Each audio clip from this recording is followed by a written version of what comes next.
Bien, donc nous allons commencer le satsang numéro 2 du 28 octobre 2018. Eh bien, on t'écoute. Alors, j'ai une question pour le satsang. Il a été dit par plusieurs intervenants que certains frères et sœurs devaient à la fin emmener leur corps pour les mémoires. Cela est-il toujours le cas? Et si oui, les conditions d'évacuation restent-elles les mêmes? Je sais que je n'ai pas le choix, j'avoue simplement que je préférerais abandonner ce sac de viande. Merci.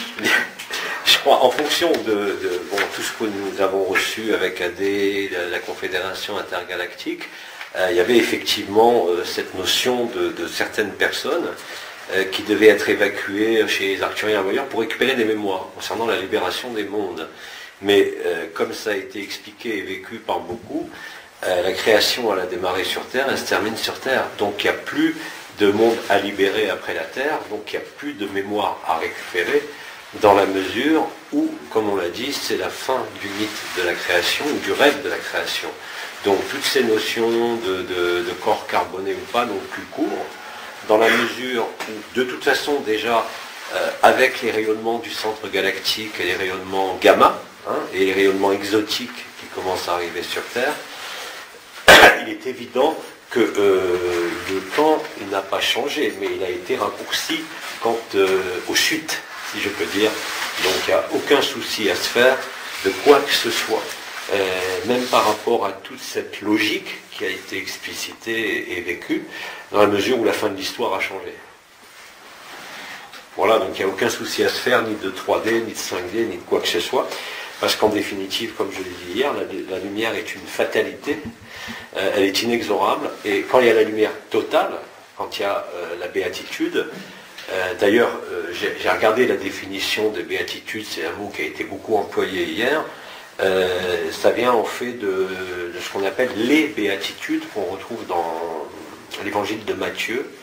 Bon, j'ai dit que je ne parlais pas de Bible ni de choses comme ça, mais enfin néanmoins il y a quand même des repères qui ont été donnés par Jésus concernant ce que sont ces 8 béatitudes. Et bien évidemment, quand il y a béatitude, c'est la phrase aussi que je vous redonnais hier, que j'avais publiée sur Babouji, quand il disait la fin de la religion c'est le début de la spiritualité, la fin de la spiritualité c'est le début de la réalité, la fin de la réalité c'est le début de la réelle béatitude, et la béatitude signifie voir Dieu ou la lumière face à face, et bien évidemment là c'est plus de la résurrection, où on se réveille de quelque chose, on renaît de nouveau.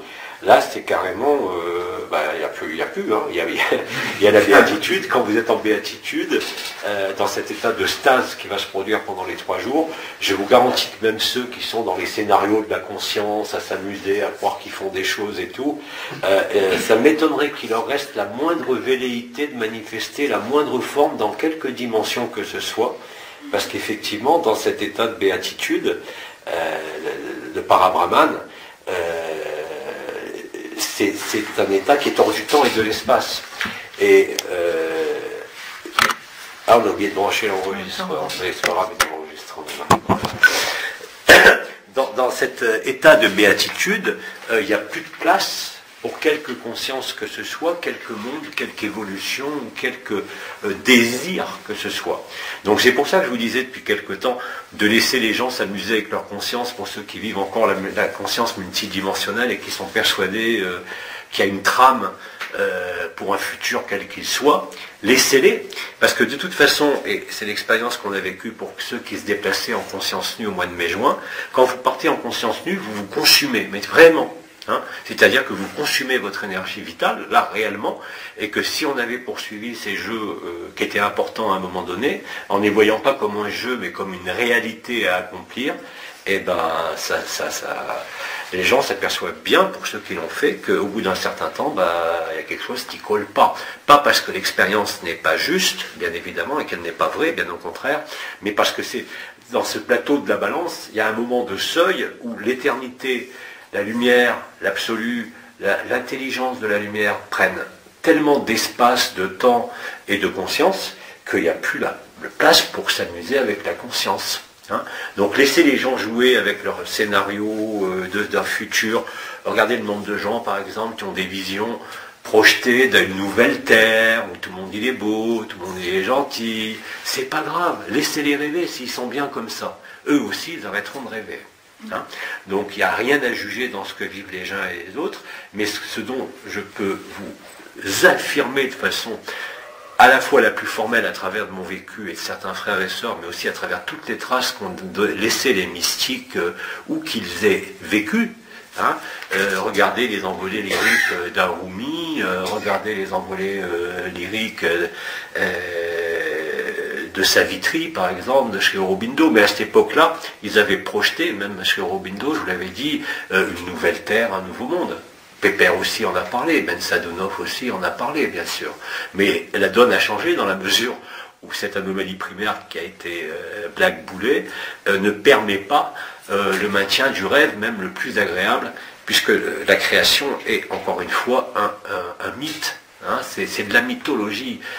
Tous les mystiques et tous les gens qui aujourd'hui vivent cet état d'absolu, même sans passer par la spiritualité, et je vous l'ai dit hier, il y en a de plus en plus, hein, qui n'ont aucun prérequis de quoi que ce soit, ni en énergétique, ni en vibration, ni en compréhension historique, mémorielle ou autre, se retrouvent du jour au lendemain dans cette béatitude. Et quand vous êtes dans cette extase et cette béatitude, où vous êtes simplement, vous ne voulez pas employer des mots comme ça, dans l'instant présent totalement et réellement, vous ne pouvez plus rien projeter.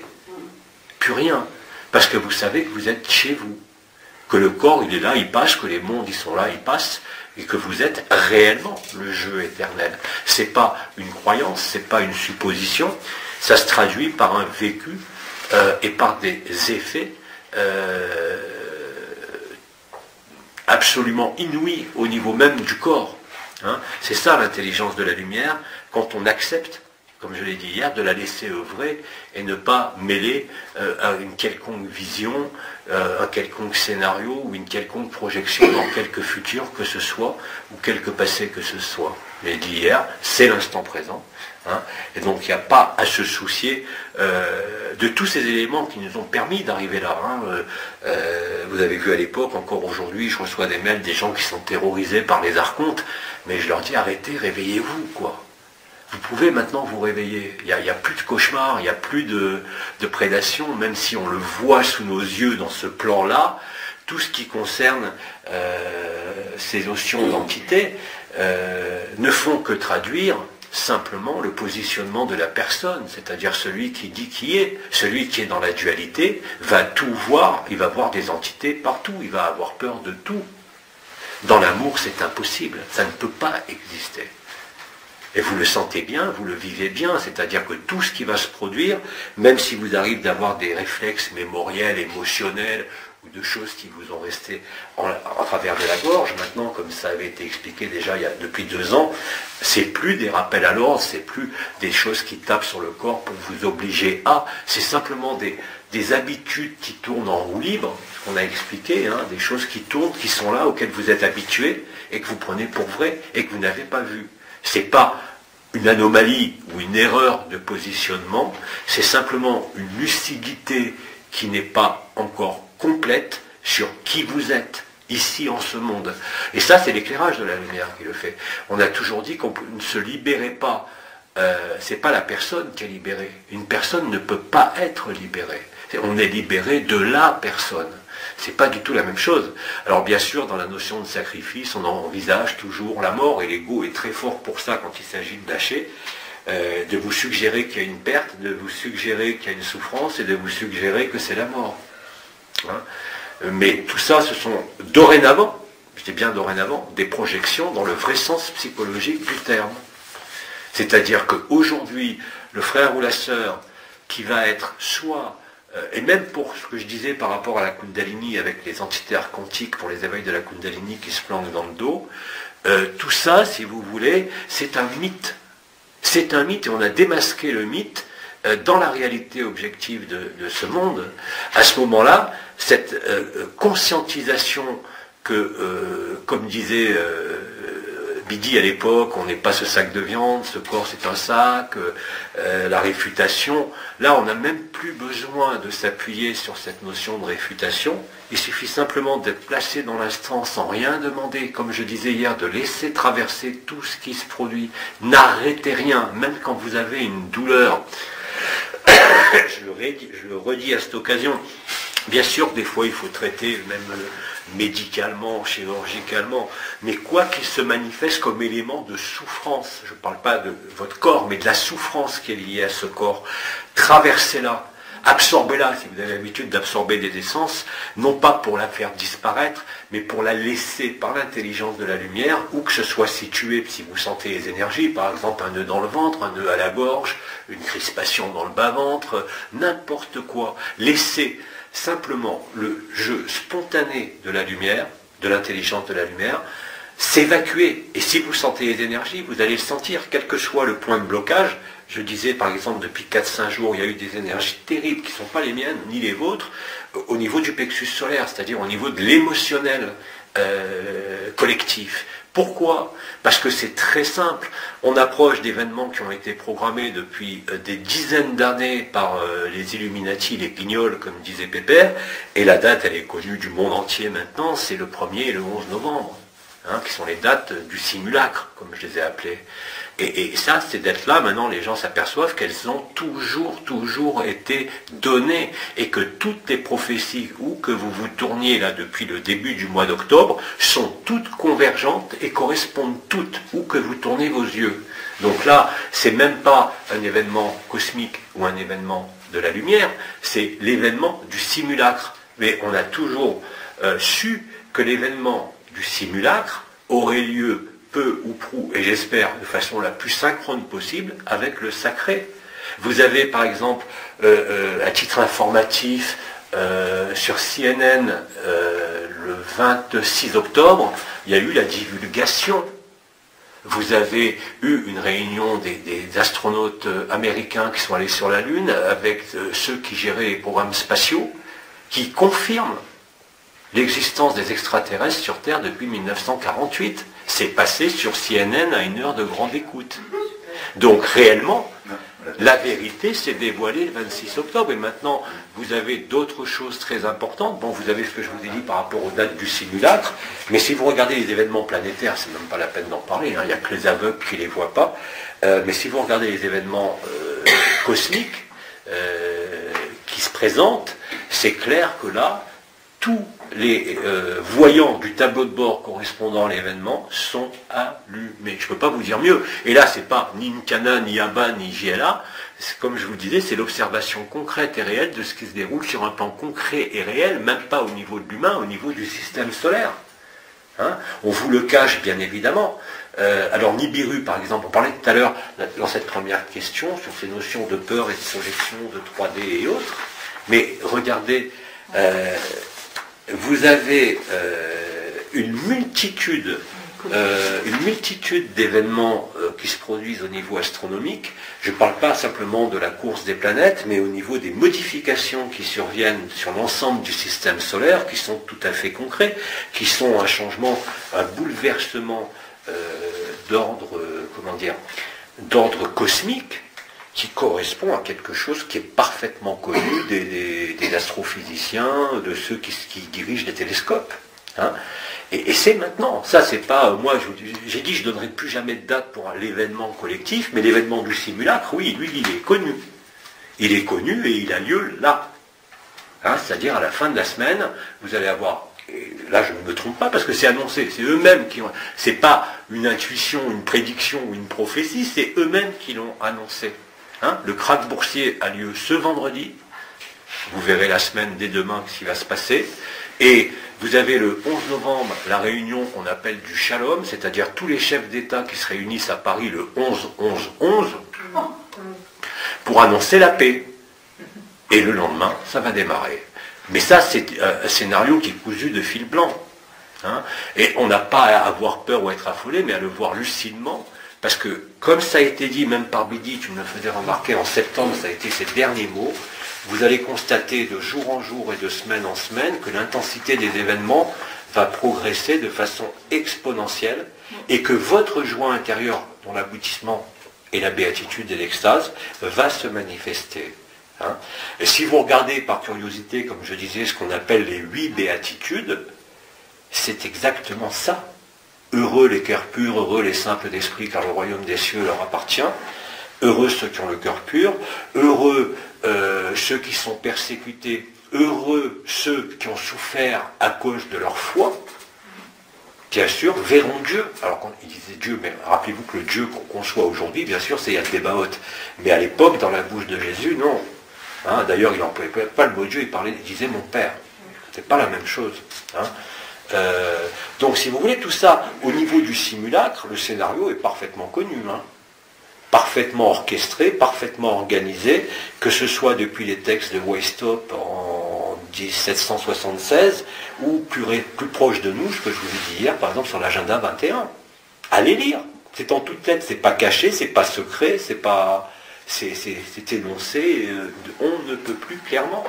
Pour ceux qui aiment bien les symboles, je vous rappelle que vous avez la une de l'Économiste qui annonce depuis toujours les événements qui vont se passer dans l'année suivante. Le numéro pour 2019, c'est un faire-part de décès. Vous avez tout noir avec la date 2019. C'est on ne peut plus clair. Hein, l'événement solaire est attendu par les scientifiques à travers leurs calculs. Hein, ils ne sont pas, eux, dans des projections ou de l'intuition, même s'ils ont des capacités, aussi bien les Russes que les Américains, de faire du remote viewing, c'est-à-dire d'aller voir ce qui va se passer. Hein. La seule différence, c'est dans le remote viewing, c'est-à-dire que vous allez dans une espèce d'ultra-temporalité, où les gens ramènent des visions du futur, mais, comme le disait le Major Ed Dames, il est impossible de dater. Par contre, on a la certitude des événements, mais on est incapable de les dater. Hein. Par contre, eux, les scientifiques, bien évidemment, ils les ont datés. Hein. Donc, ils connaissent la date 1000 fois mieux que nous, à travers des calculs astronomiques, par rapport à l'approche de Nibiru, par rapport au basculement des pôles des autres planètes, hein, puisqu'il n'y a pas que la Terre qui bascule, hein. Les autres ont déjà basculé physiquement. Hein. Vous avez vu ce qui se passe sur la Lune, vous avez vu ce qui se passe sur Mars, maintenant la NASA nous sort qu'il y a des nuages sur Mars. Bon, c'est pathétique, mais jusqu'à la dernière minute, apparemment, ils ont, sauf aux États-Unis, mais en tout cas en Europe, même s'ils ont pris l'allure de la divulgation, parce que je vous ai dit qu'il y avait de plus en plus de témoignages, même dans les quotidiens dits nationaux, hein, où ils parlent de plus en plus de la flotte d'OVNI du Loiret, par exemple, hein, qui a été observée tous les soirs, et par des milliers de personnes. Et là, ils ne parlent pas de lanternes chinoises, ni d'artefacts, ni d'hélicoptères, ce sont des OVNIs. Et 2 jours après, vous avez CNN qui nous sort une interview en direct sur la divulgation. Et que ça a commencé depuis 1948, à cause justement, effectivement, d'utilisation des armes nucléaires. Et il a confirmé que ces extraterrestres ont désactivé d'innombrables bases de lancement de missiles. C'est la vérité. Alors bon, on pose la question à ce monsieur, pourquoi il n'y a pas de divulgation? Parce que le gouvernement n'a pas voulu... je parle des États-Unis, hein, en France, ils ne vous diront rien, jusqu'au dernier moment, et ça sera pareil pour la plupart des pays européens. Donc ne comptez pas sur eux pour faire comme en Russie, de préparer les gens à quoi que ce soit. Hein. Voilà, c'est comme ça. Donc si vous voulez, tout ça, au niveau des dates, comme je l'ai dit, faible connexion réseau, mais ça marche. Au niveau des dates, personne ne la connaît. Mais la date du simulacre, hein, de leur fête à eux, elle est connue. Elle est annoncée dans certains films depuis 40 ans. C'est un secret de polichinelle. Et quand vous voyez en plus que toutes les prophéties, que ce soit modernes, anciennes, des livres dits sacrés, elles annoncent tous. Et tout ce qui se passe sur Terre, vous le vivez en ce moment. Les 2 floraisons au cours d'une année, c'est pas uniquement en France parce qu'on a eu chaud, c'est sur toute la planète. Hein, bon, les morts d'animaux, on n'en parle plus, ça fait des années que ça dure, mais dans les ultimes signes, vous avez un homme politique qui doit être assassiné dans les pays de l'Est, sans qu'on sache si les pays de l'Est, c'est les pays de l'Est ou le Moyen-Orient. Vous avez la Lune fondue, vous savez, la Lune a été frappée. Vous avez bien évidemment la Troisième Guerre mondiale qui vont déclencher. Tout ça, c'est acté. Ils planifient tout, ces gens-là. C'est des malades. Hein, je vous disais hier, par exemple, on parlait du Linky à un moment donné. Le Linky, ça fait 30 ans qu'il est programmé. Et vous vous doutez bien qu'en bon contrôleur, comme on dit, hein, je vous rappelle qu'il y a le débat, c'est Satam, le grand administrateur, ce sont des gens qui sont spécialistes des lois et de l'administration. Voilà, donc tout ça, bien évidemment, qu'ils l'ont planifié. Mais la petite surprise, enfin, je pense que pour eux, c'est plus une surprise, c'est qu'ils n'ont pas d'issue de secours, ni d'issue de sortie, puisque le vaisseau des Anunnaki, il n'existe plus. Hein, donc, ne vous faites aucun souci. Je pense que c'est... on prend les questions, mais c'est aussi très important que les gens aient des réponses à ces questions. Mais aujourd'hui, et chaque jour qui va passer, je vous garantis, comme on l'a dit et redit hier, que cette lumière, cette intelligence de la lumière, c'est une fatalité inéluctable. Vous n'avez rien à faire. C'est ça le plus dur à comprendre. C'est vraiment le plus dur à accepter. Vous avez à faire pour vivre votre vie, bien sûr. Vous avez à faire pour résoudre des problèmes. Mais par rapport à ce que vous êtes, vous n'avez rien à faire. Si vous vous collez ça dans la tête, votre cœur s'ouvre.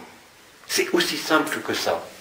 Il n'y a pas à chercher midi à 14 heures, ni vibration, ni énergie, ni multidimensionnalité, quelle qu'elle soit. Vous avez juste à être là et à sentir ce qui se vit là. Tout le reste se fait tout seul. Tout seul. Et plus vous acceptez, plus vous serez léger. Et plus vous verrez que vous rirez vous-même de certaines questions. Alors bien sûr, elles sont légitimes par rapport à l'histoire, mais encore une fois, la fin de l'anomalie primaire a complètement bouleversé la donne. Justement, il y en a une sur l'anomalie primaire. Ouais. L'anomalie primaire étant résolue, j'aimerais savoir si la fusion des flammes jumelles incarnées a toujours autant d'importance. J'avais de nombreuses fusions et une reliance permanente avant l'incarnation du corps d'être-té de ma flamme. J'ai perdu ces états quand cette incarnation s'est produite durant plusieurs mois. Maintenant, j'en ressens à nouveau très espacée, avec parfois une énorme puissance. Donc elle ressent ces reliances. Je précise que je n'étais pas du genre à fantasmer sur une flamme, puisque j'en ignorais complètement l'existence. Après bien des doutes, j'ai demandé la réponse du cœur, préconisée par Ram-Oma, et la réponse inattendue dans la poitrine, une immense explosion de joie. Mais depuis, je ne rigole plus du tout, tant la situation traîne. Et j'en ai marre, avec en plus une sensation de replonger dans la matière. Ma flamme jumelle de son côté est pleine de bonne volonté, mais a du mal à abandonner sa personne, du fait de la situation matérielle, et ne comprend pas ce qu'il procède à l'inverse. Voilà. Petite précision requise. Faisons-nous office de vase communicant, et si oui, jusqu'à ce que l'équilibre de chaque flamme soit atteint? Grand merci pour l'éclairage. Alors il y a plusieurs questions là-dedans. Ouais. Bon, déjà on va résoudre la question des flammes jumelles. Bon, les flammes jumelles, comme vous le savez, ça concerne très peu de gens. Hein. C'est une autre forme d'anomalie, c'est-à-dire le même esprit qui s'est séparé en deux. Voilà, donc des flammes jumelles se sont retrouvées, vivent ensemble, d'autres non. Mais là, c'est pas le problème des flammes jumelles. Ce qui est important de comprendre par rapport à qu'il en a marre, tous, effectivement, même sans rien attendre, et d'autant plus en vivant pour ceux qui vivent cet état qui a existé, mais qui apparemment chez lui a tendance à disparaître. Alors, quand ça disparaît comme ça, quand vous avez vécu déjà des extases, ou même de l'ultra-temporalité, ou la conscience nue, dans les années précédentes, c'était des expériences, ça ne durait pas. Et qu'aujourd'hui, vous ne le retrouvez pas alors que vous l'avez vécu, ça veut dire quoi? Ça veut dire simplement, il n'y a pas d'erreur, il y a simplement en vous, de manière consciente ou inconsciente ou subconsciente, peu importe, il y a quelque part encore une croyance en l'idée d'être une personne. Ça veut dire que vous n'avez pas vécu le sacrifice. Vous pensez encore quelque part, consciemment ou inconsciemment, que vous pouvez à travers votre personne, votre personnage et votre histoire être libre. C'est impossible. Si vous acceptez ça, ne me demandez pas comment je fais alors. Vous avez juste à conscientiser ça. On ne va pas reparler de la réfutation, parce qu'on n'a plus le temps de réfuter maintenant, mais on a simplement à se poser dans l'instant présent. C'est tout. Faites des alignements, baladez-vous pendant... bon, je vais arrêter, tant pis. Baladez-vous dans la nature, comme ça a été dit, faites le silence, regardez des films marrants, chatouillez-vous, je sais pas moi. Hein, buvez un bon coup, fumez un pétard, prenez de la DMT une fois, mais lâchez. Il n'y a pas d'effort à faire. Hein. Si aujourd'hui, indépendamment des problèmes de la vie courante, hein, vous avez une chasse, vous avez une angine, ça, ne mêlez pas la spiritualité ou quoi que ce soit à ça. Mais si vous le voyez, en plus, peut-être que ce frère le dit, il le voit, il en a marre, il a vécu la conscience nue, et puis là, il en a marre d'attendre, eh ben, c'est ce que je disais hier par rapport aux dates. Il y a des gens, moi je peux regarder ce qui se passe sur Terre, ça ne m'affecte pas. Il y en a qui n'ont pas besoin de regarder ce qui se passe sur Terre, ils sont heureux comme ça dans leur petit monde et dans l'univers. Ils n'ont plus besoin de s'intéresser à l'illusion. Moi, je ne m'intéresse pas en tant que partie prenante, mais simplement en tant qu'observateur de ce qui se déroule, parce que c'est un ballet. Autant, même moi, avant 2012, malgré ce que j'avais vécu, on pouvait se poser des questions sur les événements, tout ça, mais là, c'est un ballet qui se déroule. Hein, on dit c'est le chaos extérieur, c'est la joie intérieure, mais si vous regardez objectivement avec les deux points de vue en même temps, c'est un ballet. Hein, c'est la fin du jeu, et ça se voit à tous les niveaux. Donc, pour ce frère, alors maintenant l'histoire des flammes jumelles aujourd'hui, c'est relatif, puisque de toute façon, tant qu'il y avait l'anomalie primaire, c'était fondamental, et d'ailleurs il avait été expliqué que, et d'ailleurs beaucoup de channels, de médiums en ont parlé, c'est que la réunion des flammes jumelles ancrait sur Terre justement une lumière particulière. C'est-à-dire ce qui avait été séparé du même esprit, et ce qui est plein pour tout, parce qu'il n'y a qu'un seul esprit, mais après dans la fragmentation, hein, ça va jusqu'à l'indéfini du nombre de consciences, qui sont tous des reflets de l'unique conscience, un hologramme. Vous avez ce principe des flammes jumelles qui était fondamental pour ancrer la lumière, non pas pour eux. Même si ça a été très difficile dans certains couples de flammes jumelles, parce que c'est pas toujours facile au niveau personnel, mais cette alchimie-là, elle est terminée. Donc, bien évidemment, vous vous retrouvez, même en tant que flamme jumelle parfaitement harmonieux, c'est face à face, seul à seul. Il n'y a plus à ce moment-là de flammes jumelles qui tiennent, et d'ailleurs c'est ce qu'il exprime, où les deux ne se séparent pas, ne sont pas en conflit, mais chacun doit assumer sa trame temporelle maintenant, pour retrouver au moment final, effectivement, cette fusion qui sera en fait commune à tout le monde. C'est-à-dire que la fusion des flammes jumelles qui avait été explicitée en 2012 trouve aujourd'hui un aboutissement, mais à l'échelon total de toutes les consciences. Hein, et là, on pourrait dire qu'au-delà de la flamme jumelle incarnée ou pas incarnée, nous rejoignons notre flamme jumelle comme le soleil est réabsorbé par son jumeau. Hein, et d'ailleurs, ce qu'on vit sur Terre, vous avez l'ensemble de notre système solaire, je vous l'ai dit, je le redis, c'est important, vous trouverez des vidéos de cette astrophysicienne chez Ben Diarno, c'est une vraie scientifique, hein, c'est pas une astrophysicienne ésotériste, c'est une astrophysicienne qui démontre, ne serait-ce que par les observatoires héliosphériques, que notre système solaire est réellement en train d'être mangé, comme nous on se mange les uns les autres. Comme on a le trou noir au milieu de la poitrine, le trou noir il est dans notre système solaire. Et tout le prouve. Les enregistrements ionosphériques, les enregistrements magnétosphériques, les séismes sur Terre, les modifications, enfin tout. On ne peut pas vous dire mieux. Hein. Et bien évidemment, ils ne veulent surtout pas que ça se sache jusqu'au moment que eux ont décidé. Hein. Parce que, bien évidemment, tout le monde a connu les calendriers Maya, les trucs de 2011, de 2012, mais il a fallu effectivement tout ce temps pour arriver à cette fissuration du monde enfermé pour que la lumière puisse se déployer en totalité, de manière d'abord extérieure sur l'écran de théâtre. Tout ce que vous voyez, quand on disait que Pépère se déposait, vous aviez les réseaux entre les villages elfiques, hein, les vrais réseaux sacrés, multidimensionnels, et puis vous aviez aussi toutes ces forces de prédation qui tournaient en boucle, même si elles ont été blackboulées il y a longtemps, qui correspondent simplement au rêve collectif par lequel on est tenu. On est tenu uniquement, je vous l'ai dit aujourd'hui, Il n'y a pas de limite à la conscience, puisque l'anomalie primaire n'est plus. La seule limite n'est même plus vos erreurs de positionnement, n'est même plus quelconque aspect karmique ou des colères ou des choses non résolues. Si l'éclairage va évacuer les choses qui restent au niveau personnel, que ce soit par des rêves ou autres, en général maintenant il n'y a plus de maladies qui sont liées à quelque chose qui n'a pas été vu. C'est juste ces cercles d'habitude. Pourquoi on a tant insisté depuis le début d'année sur ces notions d'habitude? Parce qu'il n'y a rien de plus terrible qu'une habitude. Alors on nous apprend dans ce monde qu'il faut manger à telle heure, se coucher à telle heure pour être en bonne santé. Mais c'est une vaste fumisterie ce truc-là. Vous êtes d'abord en santé si vous êtes en accord avec vous-même, avant toute chose.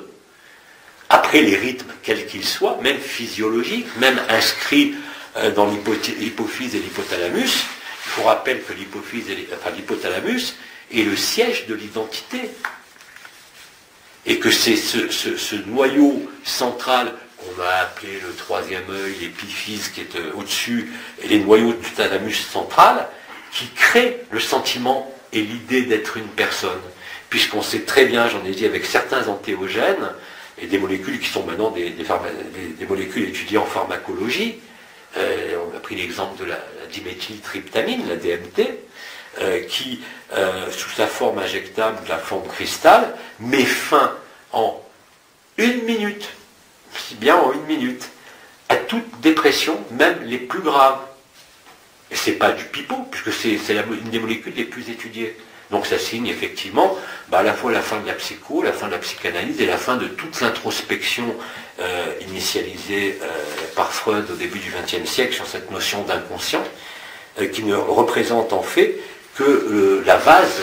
Alors Jung a un peu redressé les choses en disant qu'il fallait plonger dans ses profondeurs pour remonter, mais il a quand même allégé un peu le fardeau des psychanalyses, avec d'autres d'ailleurs, hein, et je parle en particulier là d'Assagioli par exemple en Italie, qui est un neuropsychiatre qui a expliqué parfaitement ce que sont les sous-personnalités, les personnalités multiples, et qui a d'ailleurs permis de comprendre au niveau neuroscientifique ce que c'est que le MK Ultra, c'est-à-dire comment on arrive à manipuler les gens.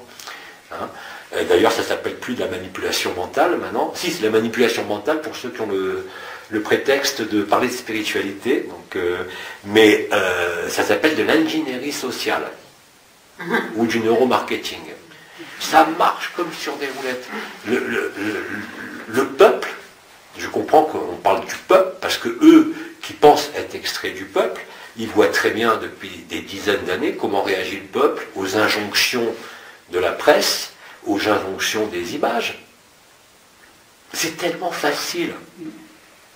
C'est tellement facile de tromper le collectif humain. Et si vous trompez le collectif humain, ben c'est encore plus simple, parce que tous les êtres humains, même qui ne sont pas dans ce collectif, ils vont être baignés dans ce champ d'information et d'énergie par les habitudes, et vont se soumettre à ces habitudes sans même se poser la question, et adopter ça comme une norme.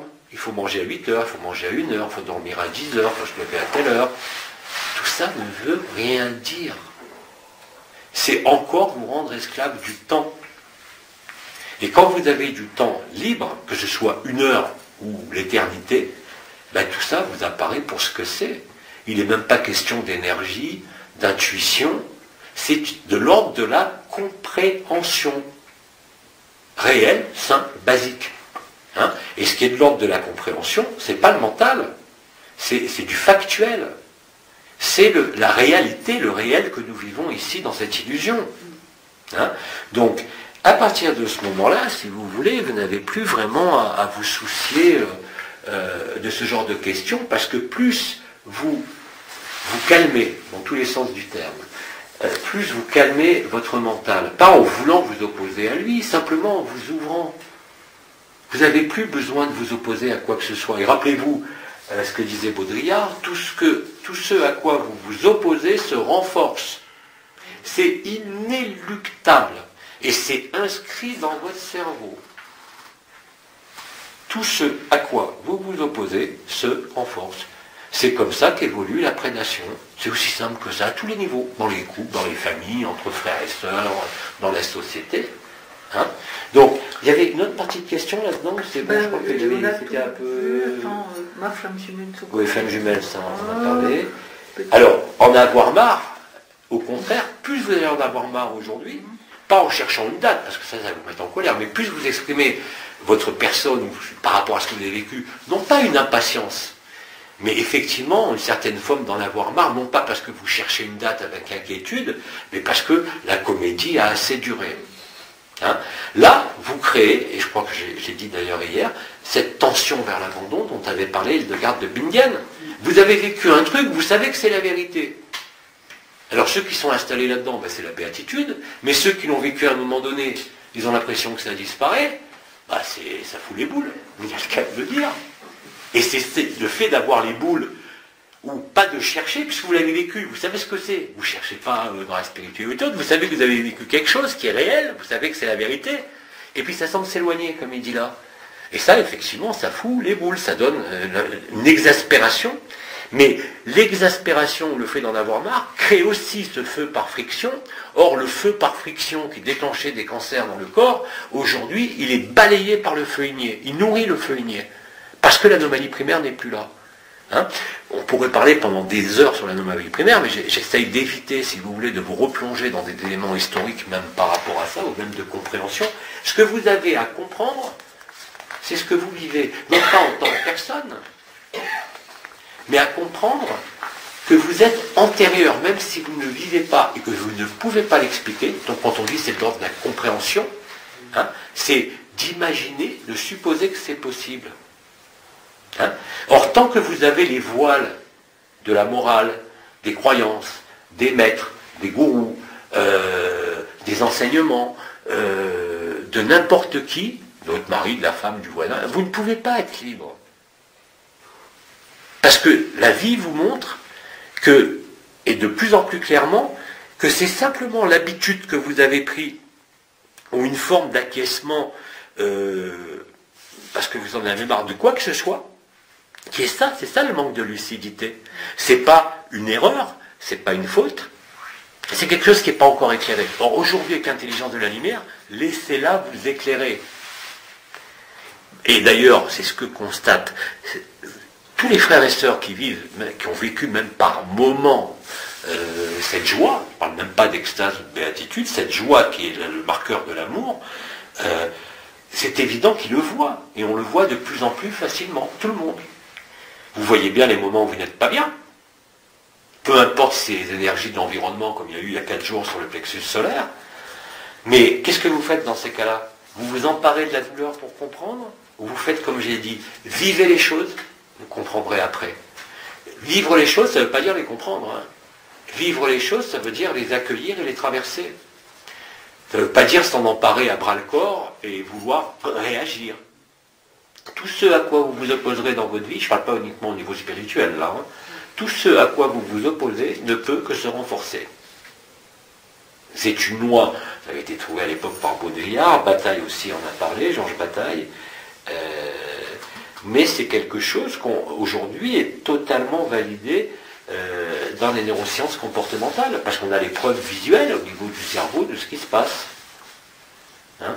Tout ce à quoi vous vous opposez se renforce, et la théorie de la plainte, comme je disais hier, vous renvoie systématiquement tout ce que j'essaye de faire revivre de mon passé, qui est pourtant causal, réellement. Vous avez vécu, vous êtes comme ça aujourd'hui, parce que vous n'êtes pas, tout le monde est capable de le voir, c'est pas de relier que ça a été vécu, aujourd'hui de plus en plus facilement, par exemple à un événement ou un problème relationnel, père-mère ou autre. Hein. Mais vous le voyez, mais si vous êtes encore affecté aujourd'hui par ça, ça veut dire quoi? C'est que quelque part en vous, pas dans ce corps, mais dans votre conscience, dans un de ces aspects, il y a encore, non pas une blessure, mais des habitudes par rapport à ça. Donc il n'est pas demandé de s'opposer, ni même d'aller rechercher dans le passé, parce que la solution est dans le présent aujourd'hui, plus que jamais. Avant, vous aviez un problème, je ne sais pas, moi, un problème de viol par le père, vous pouviez dire je suis dans le présent, tout va bien, vous pouviez vous le répéter pendant 20 ans, ça ne changeait rien. Hein. Ça ne pouvait pas changer.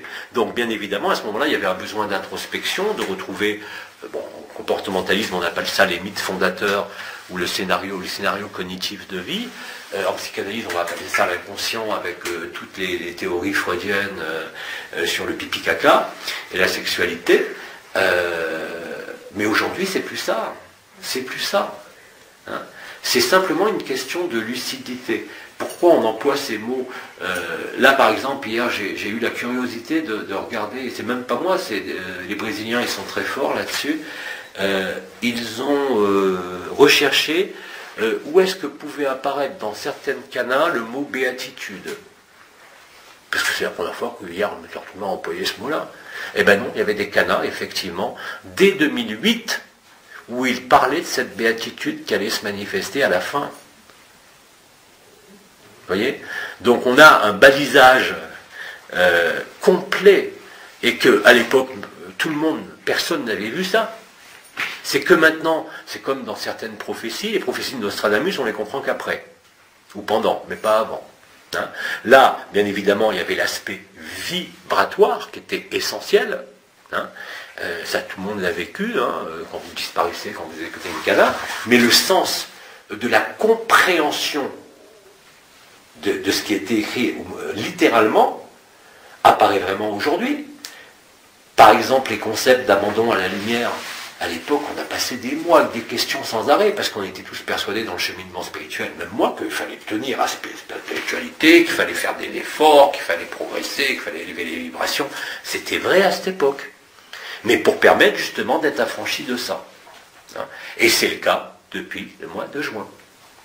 Hein. Donc tous les habitudes, tous les réflexes archaïques qui sont inscrits dans le cerveau reptilien, tous les réflexes dits automatiques qu'on fait sans s'en rendre compte, parce que ça nous facilite la vie, c'est la vérité. Et c'est efficace. Quand vous conduisez une voiture, vous apprenez...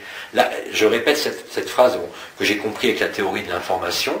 La conscience procède toujours par 3 phases. Que ce soit l'apprentissage de la marche, que ce soit les problèmes, quels qu'ils soient au niveau psychologique, vous avez ce qu'on appelle un mécanisme est intégré au niveau de la conscience, qu'on appelle automatique à ce moment-là, quand, il y a 3 phases successives, analyse, synthèse, intégration. Et là, aujourd'hui, je peux rajouter dépassement. L'analyse, vous apprenez à conduire.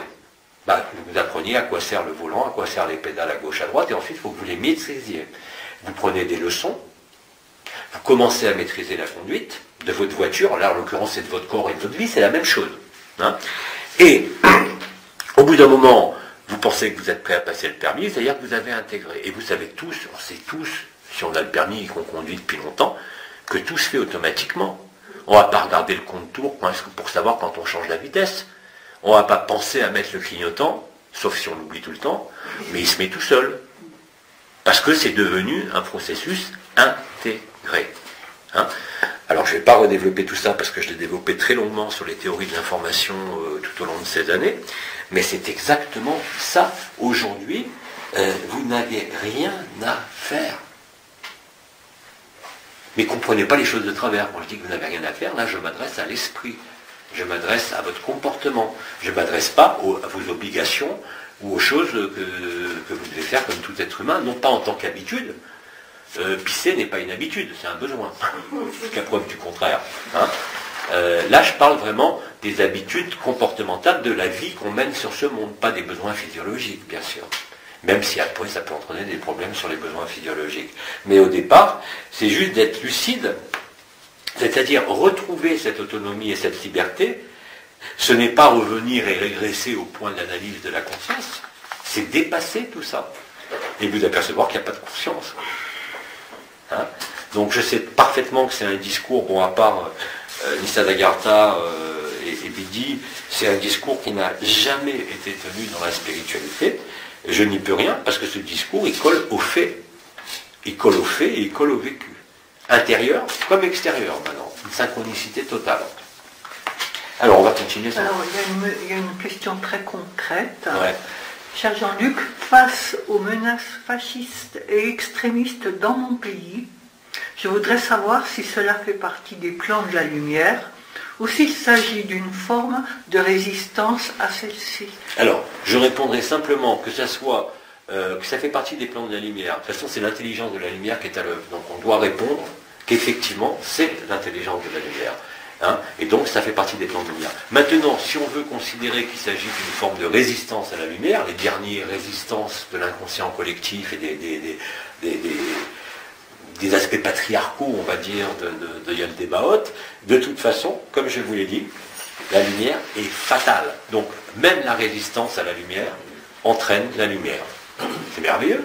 Ce qui n'était pas le cas avant. Hein. Quand il y avait l'anomalie primaire, la résistance à la lumière, elle entraînait des dégâts au niveau du corps. Mais là, comme il n'y a plus de barrage entre l'âme et l'esprit, du fait de la disparition de l'anomalie primaire, même si vous résistez, c'est ce que je vous dis, que vous résistiez, que vous rendiez les armes, que vous y croyez, que vous n'y croyez pas, vous n'y échapperez pas. Personne ne peut s'échapper. C'est clair, net et précis. Et là, je ne cherche pas ni à vous convaincre, puisque j'ai personne à convaincre. L'événement, il est à la porte. C'est tellement facile. J'ai rien à vous vendre. Hein, j'ai pas à vous emmener quelque part, mais simplement à vous montrer cette lucidité. Regardez-la objectivement. Et puis, en plus, vous allez vous apercevoir que si vous la voyez avec lucidité, vous allez en rire. Et ça a été dit, ça aussi, en septembre, plein de fois. Hein, c'est pas un rire de celui qui se réjouit de la destruction ou de la mort de gens, bien au contraire. C'est comme disait Bidi, quand sa femme est morte, il dansait de joie autour du cercueil. Et c'est normal, quand vous n'êtes plus une personne, vous n'avez pas de deuil à faire, parce que la mort est réellement une liberté. Malheureusement pas à l'époque, puisqu'il revenait. Hein, mais là, oui. Hein, c'est pas être pessimiste, au contraire, puisque vous le verrez chacun, et vous le vivez pour beaucoup déjà, plus vous acceptez, plus vous êtes en joie. C'est quand même paradoxal. Vous êtes vivant, vous n'avez plus peur de la mort, vous attendez cet événement, ou vous le pressentez, ou même vous le redoutez, et paradoxalement, dès que vous pensez à ça, vous sentez cet amour qui gonfle. Sur le plan de la personne, c'est complètement anachronique, complètement inversé. Sur le plan de la vérité, c'est la stricte vérité. Il n'y en a pas d'autre. Hein, voilà. Donc, à partir de là, ben, vous faites quoi? Vous voulez vous taper la tête contre les murs? Vous voulez vous opposer à un événement cosmique? Vous voulez arrêter la pluie? Vous voulez arrêter le soleil? Vous voulez arrêter la course des planètes? Vous faites quoi? Il n'y a aucune échappatoire. Alors avant, bien sûr, dans les histoires qui nous ont menés jusqu'à ce point-là, on avait encore... Ah oui, mais moi, je vais aller, même moi, hein, je vais aller faire un tour sur Altaïr, je vais aller faire un tour sur mon origine stellaire. Tout le monde avait des plans, parce que c'était génial. Et ces plans-là nous ont permis, nous ont pas trompés, puisque c'était la réalité de l'époque, et c'était réel. Ils nous ont au contraire conduit maintenant à comprendre et à vivre, parce qu'il n'y a plus d'anomalie primaire, qu'on est indépendant de tous ces mondes, de toute cette création. On n'est que la joie pure, indépendamment de ce corps. Et d'ailleurs, pourquoi on pourrait dire d'ailleurs, en termes psychiatriques, tous ces gens qui parlent d'amour, ou même de l'Advaita Vedanta, attendez, au niveau psychiatrique, là, ça s'appelle une dépersonnalisation et une déréalisation. Ben, qu'ils essayent de le prouver, qu'ils fassent des IRM, et ils verront bien que tous ces gens sont dans la vérité. Il n'y a pas besoin de discours maintenant religieux, de discours énergétiques, il n'y a pas besoin de discours du tout. Parce que c'est quelque chose qui se vit. C'est le vécu qui crée la réalité. Ce n'est pas les concepts. Parce que les concepts, ce qu'on appelle des cadres de référence, je peux vous en trouver sur ce que vous voulez, et qui fonctionneront sur le réel. D'ailleurs, même avec des erreurs, vous avez vu ce que ça a donné avec Jung. Hein, et on est dans la même problématique. On crée notre réalité. N'oubliez pas qu'on est des co-créateurs, même au sein de l'enfermement. D'ailleurs, on le sait bien. Si on va mal dans notre tête, le corps il va souffrir. Donc on la crée nous-mêmes, notre réalité. Alors bien sûr, on a beau jeu de dire c'est de la faute de l'autre, mais tant que vous remettez la faute à l'extérieur, que vous n'avez pas compris que c'est celui qui dit qui est pour n'importe quoi, je dis bien pour n'importe quoi, vous ne pouvez pas être libre. Hein, alors on va pas prendre les paroles des évangiles encore, bon ça c'est très clair comme ça, on continue. Il y a une autre petite question. Ouais. Je suis née au Canada, j'habite l'Arizona. En me référant à une canalisation d'Oma en juillet 2015 pour une personne qui est de sang A, RH négatif, est-ce que cette rareté affecte toujours négativement et cause des obstacles additionnels pendant la période présente? Plus du tout. Voilà l'exemple de quelque chose qui était tout à fait vrai, puisqu'on le sait maintenant même au niveau des facteurs rhésus qu'on a de l'ADN dit extraterrestre, ce qu'on a appelé l'ADN poubelle. Et en plus, quand on sait, maintenant c'est prouvé aussi que chaque femme qui a un rapport sexuel conserve l'ADN de tous ses partenaires, et pas seulement dans cette vie, dans toutes les vies. Vous imaginez un peu le boxon. Hein, ça faisait partie de l'anomalie primaire. Ça n'aurait jamais dû exister un truc pareil. Jamais. Donc, par rapport à ce qui est dit, non. Oubliez, là ça rejoint la question précédente, même ce qui est résistance ne nourrit que la lumière, dorénavant. Donc, et moi je dirais même, bon, même si c'est un peu, quelque part, peut-être un peu sadique, mais c'est quand même ironique et très, très amoureux, de voir certains frères et sœurs qui se débattent dans leur propre dualité de différentes manières. Parce que plus ils se consument par la résistance, ça consume au même titre que les voyages en conscience nue, mais plus vous allez vous consumer, plus le feu igné va prendre la place. C'est merveilleux. Vous ne pouvez pas vous échapper. Vous êtes cerné. On est cerné. On est cerné par quoi? Par la liberté. Ouais. Je vis au Québec et je suis bien heureuse de votre visite en 2019. Je vous écoute depuis un certain temps et je me demande ce que nous faisons réellement ici sur cette terre. Je n'ai pas vos connaissances, votre avancement, même que les mots employés dans vos canalisations me portent à faire une recherche pour en connaître la définition. Aussi, ma question pourrait vous sembler ridicule. Je vous la pose quand même. J'ai fait un rêve dans les années 90 où je voyais une lumière éblouissante. Nous étions plusieurs en cercle à regarder cette lumière qui descendait du ciel. Attends, avant de continuer la question, levez la main ici, parmi vous, combien ont déjà rêvé d'une lumière qui arrivait du ciel? 1, 2, 3, 4. 4 sur... oui, ça fait... Ouais, c'est pas mal quand même. Hein, donc c'est un rêve qui est effectivement très fréquent. Comme les rêves de tsunami, les rêves de destruction, ça fait des années que ça dure. Hein. Mais c'est des rêves, les gens les prennent pour eux. Mais ça, moi, c'est ce que j'appelle des rêves suggérés. Et parfois, aussi, des rêves liés à l'ultratemporalité, où on vous montre un futur très lointain. Mais ça, c'est très fréquent, les rêves de destruction, de tsunami, de lumière qui arrive.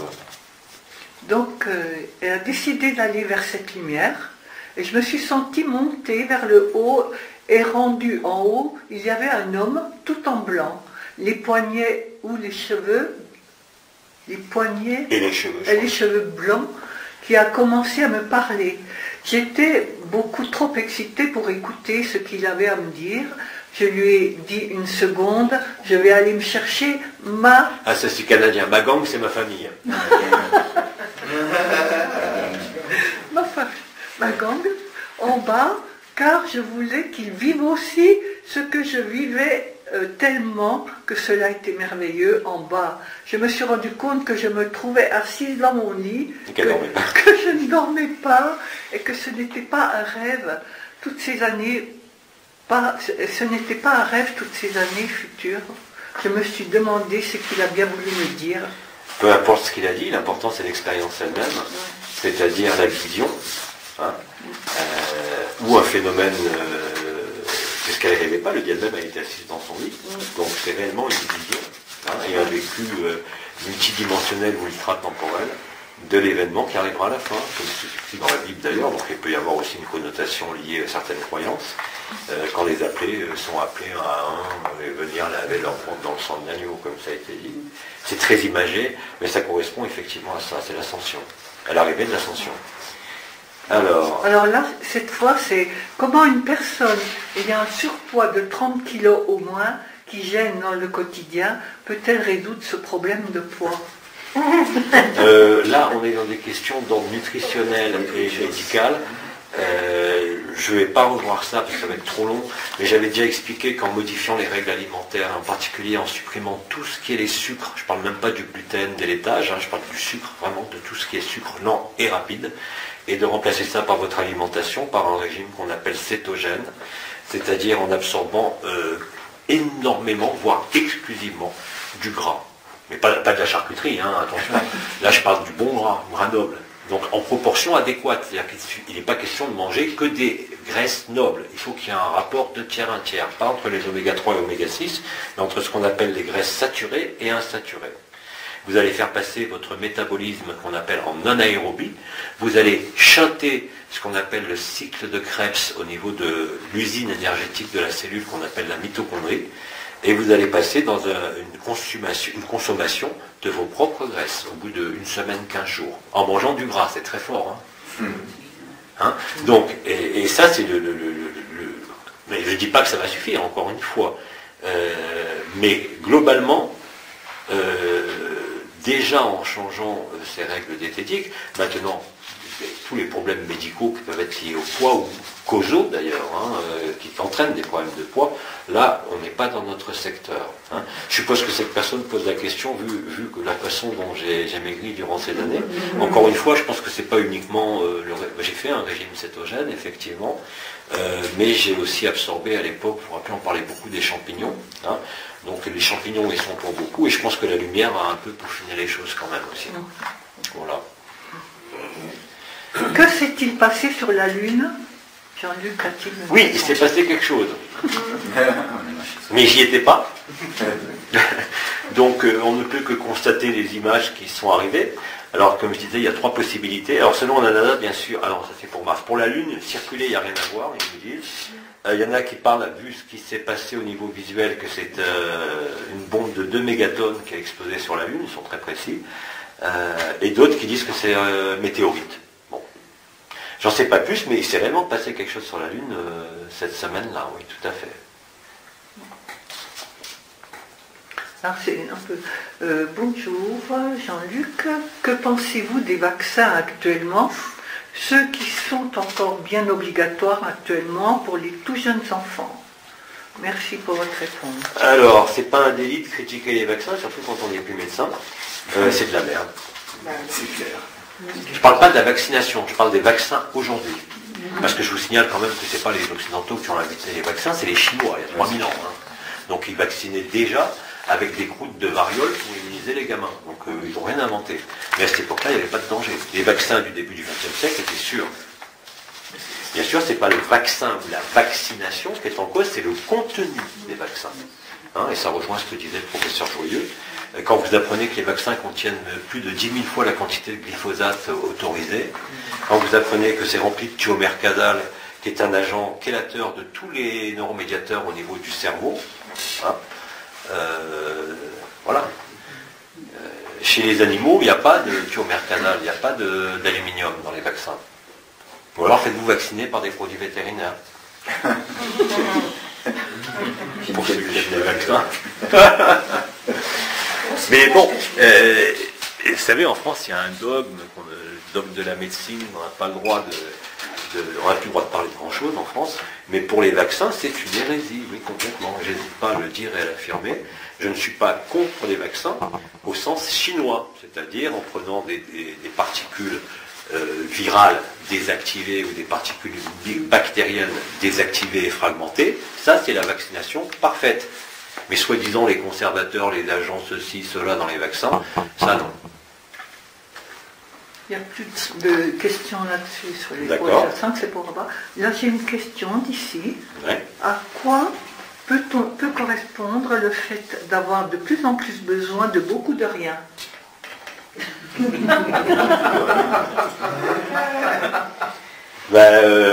Tu y es. Il faut qu'il se passe la chanson Besoin de rien, envie de toi. Non, mais c'est parfait. Et d'ailleurs, bon, au début, ça fait bizarre, hein, vous savez, bon, on parlait, par exemple, tout à l'heure avec certaines personnes, par exemple, la sexualité, le truc le plus basique qui soit, basique, le plus sacré aussi qui soit, enfin, le plus basique au niveau du corps, en bas. La sexualité fonctionne parce qu'on connaît très très bien le désir, les pulsions, les impulsions, l'attraction, les phéromones, enfin bon, on pourrait parler des semaines. Le désir sexuel est quelque chose de parfaitement compris. Et dans ses travers aussi. Et effectivement, quand vous vivez cette joie-là, réellement, dans le cœur et cette extase, la sexualité, ça vous passe par-dessus la jambe. Ça veut dire, pas dire que ça ne marche pas, mais vous jouissez tellement en étant là. Hein, la jouissance du cœur, comme je l'appelle, et moi je l'ai vécu bien avant ces états d'extase et de béatitude, puisque quand j'ai vécu la passion du Christ, j'ai vécu pendant 3 semaines cet état d'amour, mais c'était indicible, mais c'était trop, parce que ça prenait tout, c'était pas intégré, c'était vécu dans l'exaltation, hein, j'étais jeune, mais c'était réel, hein, et je vous garantis que ces 3 semaines-là, j'étais jeune, donc je veux dire que la pulsion théoriquement sexuelle est plus forte chez un homme à 30 ans, quoi. Hein. Ça a disparu de ma vie pendant ces 3 semaines. Pas parce que c'était la morale, non, ça prenait toute ma vie. Hein. Je voyais quelqu'un, je pleurais, je voyais quelque chose d'autre, je pleurais, je pensais au Christ, je pleurais instantanément, c'était un amour, mais insensé. Et d'ailleurs, je n'aurais pas pu continuer à vivre comme ça, parce que là, je ne pouvais plus rien faire. Hein, un petit peu comme les épisodes de prestase en début d'année. Là, vous le voyez, on vit cette joie, cette extase, mais le corps encaisse. À l'époque, la conscience n'encaissait pas. J'ai vécu 3 semaines dans un état indicible, mais qui ne pouvait pas s'accompagner de la vie ici sur Terre. C'était impossible, même d'aller travailler, c'était impossible de faire l'amour, c'était impossible de tout. Ouais. Et la masturbation? Hein? Et la masturbation? Oui, ça rend sourd. Non, pas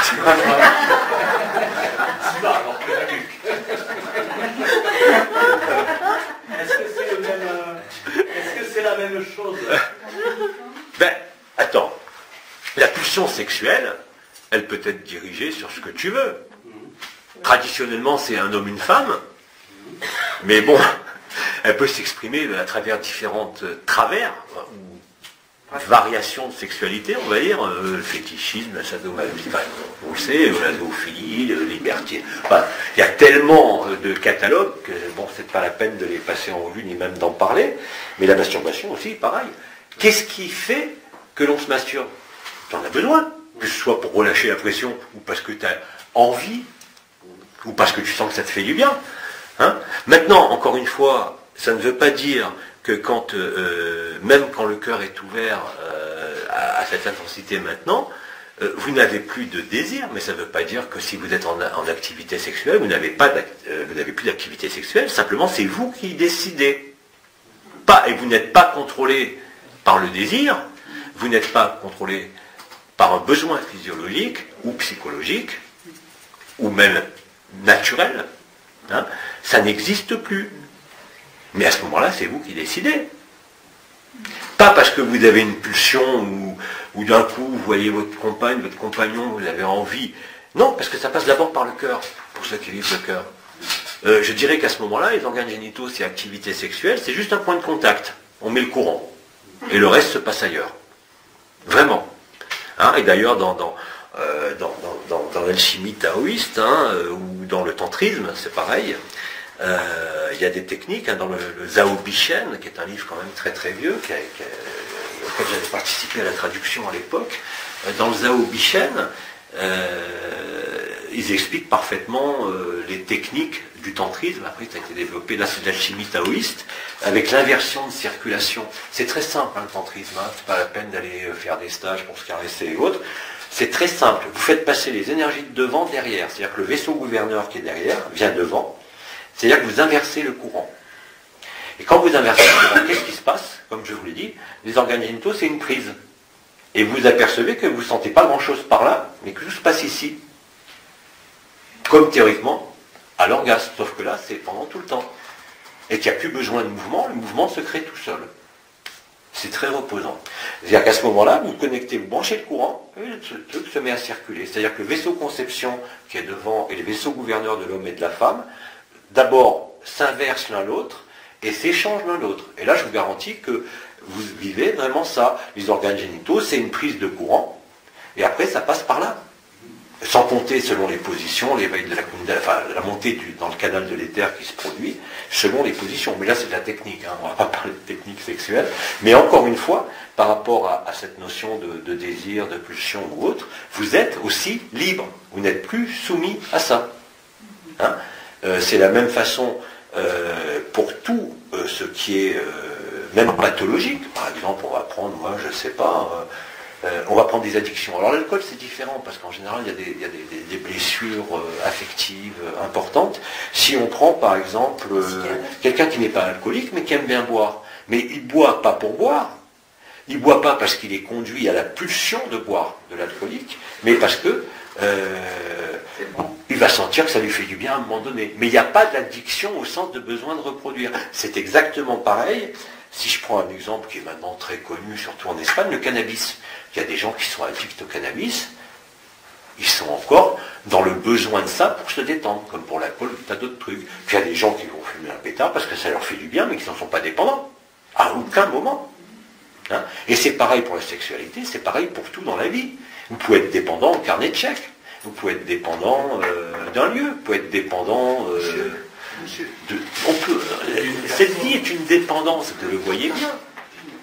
Dépendance sociétale, morale, légale, mais dépendance aussi par rapport à ce propre corps. Je vous rappelle que dans les autres mondes, et la plupart des 3D unifiés à l'époque, on ne mange pas, il n'y a pas de système digestif.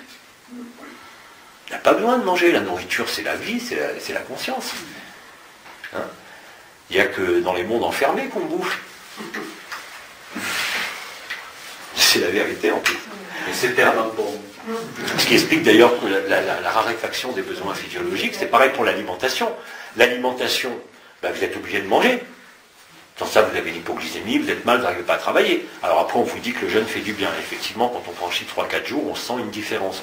Mais là, maintenant, avec ce qui se passe, vous le voyez bien, je ne me mets pas à table. Des fois, je passe la journée, tiens, au fait, j'ai mangé aujourd'hui ou pas? Parce qu'il n'y a plus de besoins, même physiologiques. Vous êtes libre, vous êtes affranchi de vos besoins. Et le corps s'est affranchi de beaucoup de limites.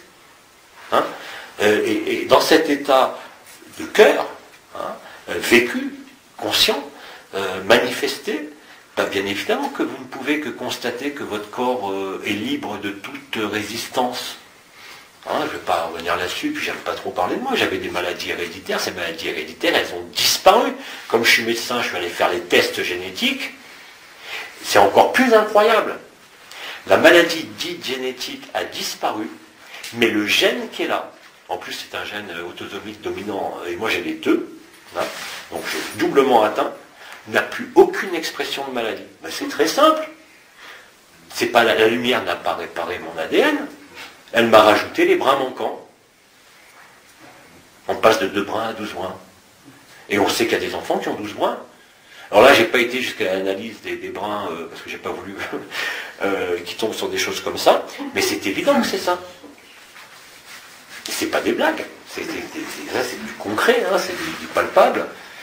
Hein, et des tas de troubles que je suis obligé de constater qui n'existent plus. Et j'ai pas cherché à les traiter. Bien sûr, j'ai pris des produits qui aidaient, on en a parlé pendant des années, les champignons, enfin certains champignons et autres, mais c'est pas ça qui a fait ça, seulement. Et on est obligé de constater que tout ce qui est les besoins vitaux, les besoins de satisfaction des besoins primordiaux de la pyramide de Maslow, c'est exactement ça. Hein, mais ça, ces besoins-là, ils n'existent plus. Quand on parle de jeûner, des fois j'ai faim, je mange, mais je pourrais très bien, effectivement, ne plus manger du tout. Mais j'ai rien à me démontrer par rapport à ça, et comme j'aime le goût des aliments dans certains cas, quand j'ai faim, j'en profite pour manger, pour retrouver le goût. Mais je n'ai pas ni de besoin vital, ni de besoin addictif, et c'est pareil dans tous les secteurs. On parlait de la sexualité, j'ai dévié sur ça, parce que c'est comme ça que ça se passe. Rien n'est un problème. Une question, je crois. Ouais. Oui, arrête. C'est pas une question, en fait, c'est une vision que j'ai Ouais. eue cette nuit. Et on parlait de bouffe, alors j'ai trouvé que c'était peut-être le bon Ouais. moment d'en parler. En fait, j'ai eu une vision parce que j'étais éveillée. Hein. Eh bien, il y avait une table mise comme celle que nous avons dans la salle de restaurant, Ouais. mais elle était mise dans une déchetterie. Et autour, il y avait donc les conteneurs avec tri sélectif. Alors, je me suis dit, est-ce que c'est le moment de faire le tri sélectif? Je sais pas. Voilà, j'ai trouvé ça assez étonnant, mais... Ça veut aussi peut-être dire, enfin, ce que ça m'évoque, hein, je ne dis pas que c'est la vérité, mais cesse de manger ce qui est mort. Je confirme. Ouais, moi, je mange. Alors, c'est une explication comme ça, au sens symbolique ou au sens réel, je ne sais pas, ça je peux pas te le dire. Mais il y en a quelques-uns qui ont fait des rêves un peu coton cette nuit après les soins de la guérison d'hier soir. Alors oui, ça se passe en douceur. Avant, quand il y avait des éliminations de résistance à la lumière, il y en a qui les ont vécues, il y avait des problèmes de thyroïde, des problèmes articulaires, des trucs foudroyants, des sciatiques, enfin, des problèmes physiques. Là maintenant, non, c'est plus doux, ça se passe en rêve. Enfin oui, c'est quand même un rêve, même s'il est très violent, il n'y a pas de répercussion au niveau organique, hein, et au niveau fonctionnel, au niveau du corps. Ça c'est important. Hein. Donc cette notion de besoin, même physiologique, et d'ailleurs c'est normal, je vous rappelle que les centres de commande de la faim, de la soif, du sommeil et de la régulation thermique sont ce qu'on appelle des centres hypothalamo-hypophysaires, c'est-à-dire situés dans le cerveau reptilien, le cerveau archaïque, le bien nommé, où se trouve le siège de l'identité. Le siège de l'identité est maintenu par certains noyaux du thalamus central, le pallidum et le noyau strié, enfin peu importe les noms, vous n'êtes pas scientifique, c'est vrai. Donc peu importe, c'est ce qu'on appelle l'hypophyse hypothalamus. Hein, et que quand vous êtes libéré de la personne, il y a réellement des modifications qui se produisent, elles sont réelles, je vous l'ai dit, on les a retrouvées avec les IRM, c'est constant. Hein. L'éveil, c'est pas quelque chose qui se passe ailleurs, ça se passe ici dans ce corps. L'éveil ou le réveil, vous l'appelez comme vous voulez. Et il y a des marqueurs biologiques, il y a des marqueurs neuroanatomiques, et il y a des marqueurs au niveau de l'imagerie fonctionnelle, c'est-à-dire le fonctionnement du cerveau. Les zones qui se mettent à travailler ne sont plus les mêmes. Hein, je vous l'ai dit par rapport au circuit de la récompense et de la punition en différents satsangs, mais pas seulement au niveau du néocortex. Vous avez les zones Ikenunk, qui se correspondent à l'ère du langage, l'ère de Wernicke, de Broca, et la scissure de Sylvius de l'autre côté, tout le cortex sensitivo-moteur, qui sont situés sur Ikenunk, très précisément, qui se modifient. On le voit au scanner, on le voit à l'IRM, on le voit à l'électroencéphalogramme. C'est pas une vue d'esprit, les étoiles, hein, c'est une réalité concrète. C'est des noyaux centraux au niveau du néocortex. Là, par contre, on revient à cette notion-là, sur cette notion de désir, d'appétence et tout. Tout est issu de l'idée d'être une personne. On sait aujourd'hui qu'il y a des antéogènes, qui sont des molécules pharmacologiques maintenant, qui sont capables de briser, mais en l'espace de 10 secondes, vous n'avez pas le temps de faire l'injection de DMT, vous n'êtes plus une personne. Vous n'avez plus le temps de tirer une table de Salvia Divinorum, vous n'êtes plus une personne. Hein, avec des effets connus et reconnus en médecine aujourd'hui, en particulier tout ce qui est problème psychologique, tout ce qui est problème psychiatrique, tout ce qui est dépression, tout ce qui est même endogène, tout ça est balayé par une injection de DMT. Définitivement, hein, parce que les essais, ils ont déjà 10-15 ans. Hein. Le seul problème qui les emmerde, c'est qu'ils ne peuvent pas breveter, c'est une molécule naturelle. Et vous savez très bien que tout marche par brevet. Hein. Vous savez que tous les produits de cancérologie sont issus quand même de pharmacologues un peu véreux qui sont allés en Amazonie et au Brésil enquêter chez tous les sorciers, rebouteux et guérisseurs et qui ont piqué toutes les plantes.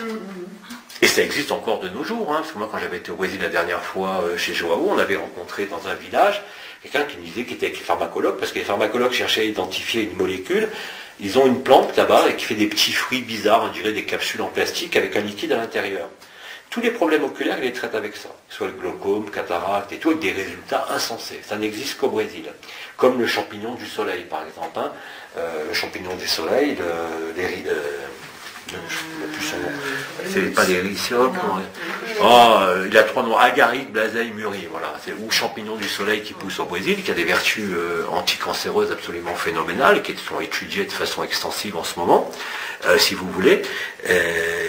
À l'époque, récemment, hein, il y avait des pharmacologues qui sont encore en train de parcourir toute l'Amérique latine et Madagascar aussi, pour enquêter, pour trouver les plantes traditionnelles. Par exemple, pour le cancer du sein, on a traité le cancer du sein avec du tamoxifène. C'est quoi le tamoxifène? C'est de l'extrait d'if. Simplement, vous savez très bien que pour breveter, il faut que ça pas être une molécule naturelle, elle doit être modifiée. Alors oui, il a modifié à l'envers. Je vous avais montré les effets Kirlian à l'époque, où vous voyez l'effet d'un médicament. On vous donne un médicament pour le cœur, ah oui, il agit pour le cœur. Mais il détruit autre chose en échange, toujours. Vous n'avez aucun médicament chimique réel, c'est-à-dire validé par un brevet, d'ailleurs modifié, qui ne fait pas ça. Tous sans aucune exception. Sans aucune exception. Par contre, ils agissent bien là où ils ont dit qu'ils agissaient, mais ils agissent aussi ailleurs où ils n'ont rien à faire. Vous prenez un médicament, par exemple, à l'époque, c'était les bêta-bloquants, les gens qui étaient sous bêta-bloquants pour le cœur, hein, ou même sous les antihypertenseurs de l'époque, hein, peu importe. Et on s'apercevait que, par exemple, les gens qui étaient sous bêta-bloquants, ils étaient bêta-bloquants pour un problème de cœur, pas de tension, dans ce cas, un problème de cœur. On voyait que le méridien du cœur était toujours parfait. Mais en contrepartie, on trouvait toujours une anomalie sur le méridien du gros intestin et du poumon, à un endroit très précis. Et on sait très bien que parmi les effets secondaires des bêta-bloquants, il y a des problèmes d'asthme.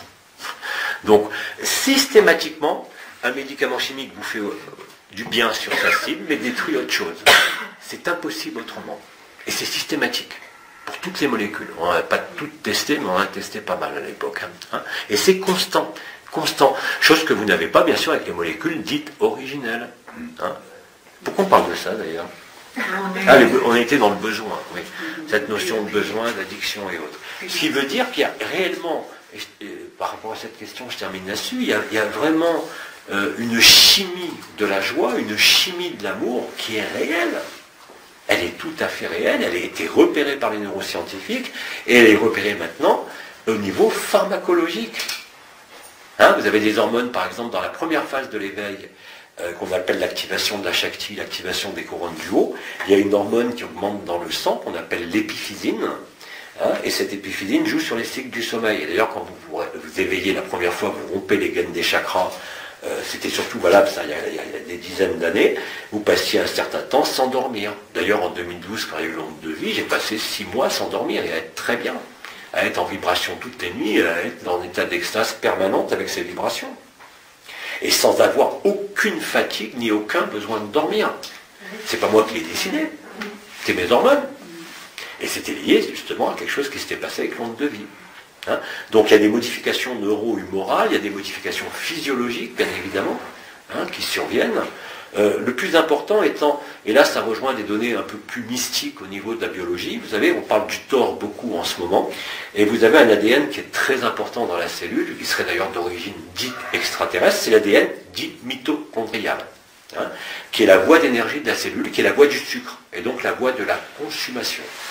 Et vous avez un autre métabolisme qui chante ce qu'on appelle ce cycle de Krebs au niveau de la mitochondrie, et qui passe par le gras. Je vous rappelle la voie cétogène dont je parlais tout à l'heure. Hein. Et quand vous faites ce régime cétogène, ou quand la lumière vous investit au niveau cellulaire, et donc plus seulement en périphérie, sur les chakras, les portes et les étoiles, quand votre conscience, donc, qui est logée, la conscience d'éternité au cœur du cœur, est touchée par la lumière, parce qu'elle a fait toute la périphérie, elle est rentrée, elle a tout transformé, et bien vous observez des modifications, quand je le dis à tous les niveaux, ça se situe même sur l'électrocardiogramme, et ça on les a vérifiés à l'époque avec une équipe de recherche, hein, où il y avait Patrick Drouot, Jacques Donars à l'époque qui est mort, et des moines tibétains, où on faisait des morts renaissances, et on observait les modifications du signal à l'électrocardiogramme qui signaient l'état mystique. Et d'ailleurs, on nous dit que la goutte rouge et la goutte blanche des Tibétains sont situées dans le cœur, juste en arrière de ce qui donne l'ordre au cœur de battre. Vous savez qu'il y a un circuit très important, j'en ai parlé, entre le triangle de la tête, le triangle de terre, Ode, là où sont logés le cervelet, le tronc cérébral, c'est-à-dire le siège de tous les automatismes et de toutes les mémoires, puisque le cervelet, indépendamment d'être l'organe de l'équilibre, est aussi l'organe où sont stockées toutes les mémoires des vies passées, sans aucune exception, qui correspondent au chakra de la gorge d'ailleurs, hein, parce que c'est ici que on connaît tous les karmas, même si on les lit au niveau du cœur.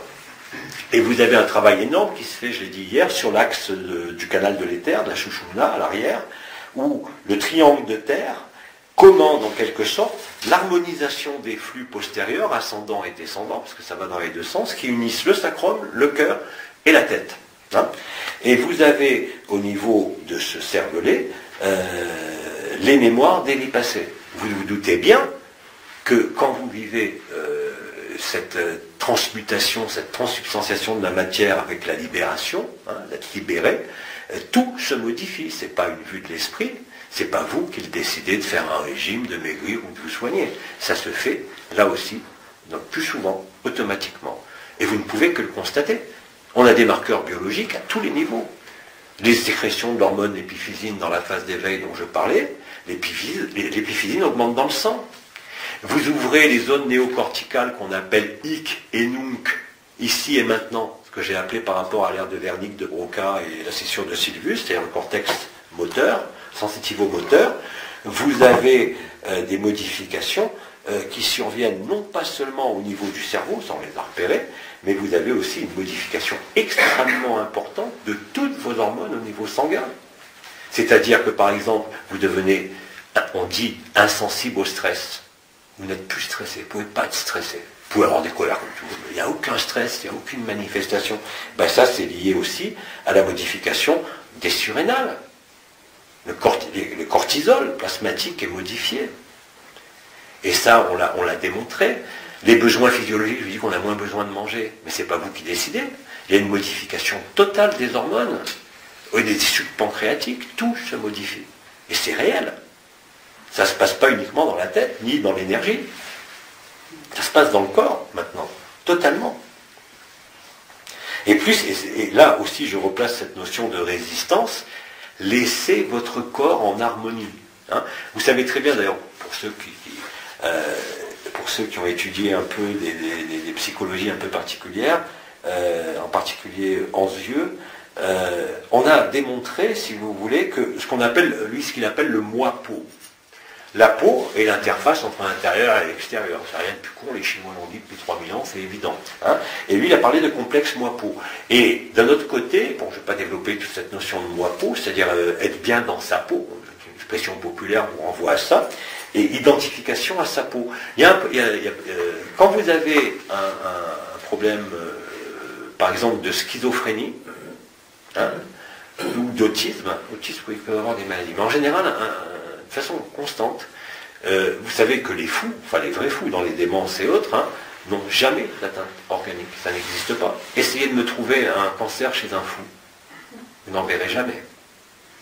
Je parle des vrais fous, hein, je ne parle pas des psychotiques légers ou des névroses, hein, eux ils font des cancers. Là je parle vraiment dans des diagnostics comme ça posés qui sont réels et concrets, le cancer ne peut pas exister. Parce que c'est des gens dont le système n'est plus verrouillé par les mémoires. C'est les mémoires qui vous déclenchent les cancers. Et le fait que vous pensiez à vos mémoires. Rien d'autre. Alors bien sûr, ça a été aidé par l'alimentation, par les ondes, par les vaccins, par les produits chimiques. Hein, parce qu'il n'y avait pas de cancer avant le 19e siècle. Ça n'existait pas. Donc bien évidemment que les pesticides, les aliments, enfin tous ces aspects environnementaux sont majeurs maintenant. Mais au départ, non. Donc on a fragilisé l'être humain avec les pesticides, avec tout ce qu'on peut imaginer, hein, l'aluminium, les métaux lourds, enfin. Donc il est devenu plus sensible. Hein. Mais avant le 19e siècle, les cancers, vous pouviez les compter sur les doigts d'une main. C'était pas comme aujourd'hui, c'est pas possible, ça n'existait pas. Ouais. J'ai une petite question qui n'a absolument rien à voir avec tout ça. Bon, Elle dit qu'elle a une question qui n'a rien à voir avec tout ça. Vas-y, ça sera la dernière, je t'écoute. Il y a plusieurs années, je crois que c'est Omar qui avait dit que la Terre allait être envahie par tout un tas d'extraterrestres avec tout un tas de formes bizarroïdales. Oui, tout à fait. Oui. Qu'est-ce qu'il en est aujourd'hui? Ah bah tu vas voir le ciel, il sera couvert de vaisseaux. Tu verras même plus un coin de ciel. C'est toute ta création qui sera plus plein. Alors, pour les planètes, bien sûr, c'est pas nous qui allons les réabsorber. Hein. Le trou noir que nous avons là, il est dans le système solaire, je vous l'ai dit. Mais par contre, réellement et concrètement, nous sommes le lieu du temps zéro pour l'ensemble de la création. C'est-à-dire que le temps zéro est le temps zéro de la création. Ils vont tous les parquis. Voilà. Je suis l'alpha et l'oméga, on a bouclé la boucle sur Terre. Donc, bien sûr, tous les vaisseaux de la Confédération, mais aussi tous les méchants, ils ne peuvent pas échapper à l'attraction. On est en train de les manger. Et quand je vous disais on mange les démons, c'est pas une blague. On réabsorbe réellement les univers. Donc on peut les bouffer, quoi. Alors, bien sûr, eux, ils approchent. Nous, on les absorbe en essence, mais physiquement, ça doit se passer aussi. Donc, c'est pas nous qui allons avaler des systèmes solaires ou des vaisseaux de ferraille. C'est le trou noir qui est là dans le système solaire. Et ils n'ont pas pu y échapper. Hein? Et d'ailleurs, Oma l'avait dit à l'époque de façon humoristique, personne ne sort de ce système solaire. Personne ne sort. Hein, parce que, en admettant qu'il y avait le plan de l'époque où les Végaliens, les anges du Seigneur viennent, ils seront encore actifs, hein, d'ailleurs ils se manifestent de plus en plus, il y en a plein en France maintenant. Dans le Loiret, vous en avez des centaines toutes les nuits. Et dans plein de villes partout dans le monde d'ailleurs. Donc ils ont toujours une action, si tu veux, parce que le gris planète final, il est là au moment de l'événement, ce qui devrait être le cas parce que les 132 jours sont passés, ou est-ce qu'il va y avoir encore un délai entre l'événement et le moment final? Moi, je ne crois pas. Je pense que ça va être vraiment très, très, très proche. Mais j'en sais rien. C'est de l'ordre de la croyance. Ce n'est pas du domaine de la certitude, ce que je dis là. Mais en tout cas, effectivement, par rapport aux extraterrestres, moi, c'est des visions que j'avais eues au Brésil en 2006, et je n'étais pas seul à avoir eu cette vision au même moment, quand on était chez Joao d'Adeus, à Badiana. C'est là qu'on a eu ces rêves en 2006. En plus, c'était l'époque où il y avait une comète. Vous savez, il y avait un monsieur qui avait dit qu'il y avait une comète qui allait se crasher dans l'Atlantique. Et au niveau inconscient collectif, ça avait réveillé chez tout le monde le syndrome de la faim. Et plein de gens dans cette année 2006 avaient fait des rêves de faim, hein, de tsunami, de trucs. Et on avait vu, on était plusieurs, j'ai fait ce rêve plusieurs fois, qui n'était pas qu'un rêve d'ailleurs, hein, comme la dame qui était assise dans son lit, où d'un coup, tu regardes en l'air, tu vois plus de ciel, tu vois que des vaisseaux. Le ciel est rempli de vaisseaux. Parce que le lieu final de la réabsorption du système solaire, c'est la Terre. Hein, il y a déjà des trucs, le soleil commence à être bouffé en ce moment déjà. Et ça, c'est pas Nibiru. Hein. C'est pas Nibiru, ça. C'est le système solaire, les étoiles mortes qui se rappliquent sur Terre. C'est-à-dire tous les trous noirs se rappliquent dans notre univers et dans notre coin de la galaxie. Et ça, c'est astrophysique, c'est réel. C'est pas une invention, une supposition, ou un rêve, ou une chimère. C'est la réalité observable par tout le monde, à partir du moment où vous vous intéressez à ça. Hein, c'est pas caché. Juste pour témoigner par rapport au rêve, là, j'ai aussi rêvé après Grey Planet, en fait, quand j'étais plus jeune. Tu répètes pour l'enregistreur. Quand tu étais plus jeune, tu as rêvé du Grey Planet. Après Le Grey Planet. Ouais. Où j'étais probablement dans mon corps de lumière, en fait, mais la Terre était... Où j'étais probablement dans mon corps de lumière. Mais la Terre était rouge, il n'y avait pas de ciel bleu, c'était vraiment... Et la Terre était rouge, il n'y avait pas de ciel bleu. Ah ben ça c'est après le Grey Voilà, Planet. c'est ça. C'est après le Grey Mais Planet. attends, mais ça je vous l'ai toujours dit, et Pépère aussi, la Terre après c'est Mars, il n'y a plus rien. C'était ça. Quand je dis plus rien, il n'y a plus aucun système carboné qui peut résister. Bactéries, virus, n'importe quoi, c'est impossible. C'est Mars. Et en intraterrestre aussi, parce que dans tous les cycles précédents, les guignols ils s'enfermaient en dessous pour reprendre après la main. Hein, parce que Nibiru, le vaisseau des Anunnaki, recourbait l'espace-temps, alors que là on est dans le dépliement de l'espace-temps. C'est-à-dire qu'on rembobine un film, t'imagines un film de cinéma, c'est une bobine, hein, et que le point du début du film il est en haut, et que le point central c'est la fin du film. Mais il faut que l'un et l'autre s'inversent. Le début et la fin, l'alpha et l'oméga, hein, comme il a dit le Christ, l'alpha et l'oméga, bon c'est la même chose. C'est la même chose. Mais c'est réellement ce qui se passe. Donc si on rembobine le film, bah bien évidemment qu'il peut y avoir que des trous noirs dans notre système solaire. C'est pas uniquement l'action de Nibiru là. C'était pas prévu ça. Même dans le plan de la Confédération intergalactique. Ça s'est produit là. Voilà, c'est conjoncturel.